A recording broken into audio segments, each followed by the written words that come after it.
তুই চপ্পল জুতো পরে এসেছিস কেন? তোর স্কুলের শু কোথায়? যা গিয়ে ক্লাসে গিয়ে বস। বেঙ্গি দেখ, আমি পুতুল এনেছি। কই দেখি। বেঙ্গি, তুই অন্যজনের জিনিসে হাত দিস কেন? ম্যাম, আমার নেই তাই। তো কিনে নে বাইরে গিয়ে।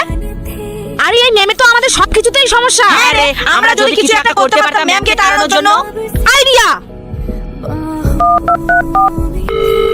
হ্যালো স্যার, আমি মমতা ম্যাম বলছি যে অন্য স্কুল থেকে আমাকে বেশি টাকা দিতে চাইছে পড়ানোর জন্য। আপনি হয় আমার বেতন বাড়ান, না হলে আমি অন্য স্কুলে চলে যাব। কি মমতা ম্যাম? এই নে বেঙ্গি, তোর জন্য পুতুল। Thank you ma'am. আর বয়রা, এই নে তোর জন্য নতুন জুতো। Wow, thank you ma'am. Mamata ma'am, আপনি কি আমার স্কুল থেকে বেরিয়ে যাবেন? আমি আমার স্কুল থেকে আপনাকে বের করে দিলাম। বেরিয়ে যান। কিন্তু আমি কি করলাম? বেরিয়ে যান বলছি।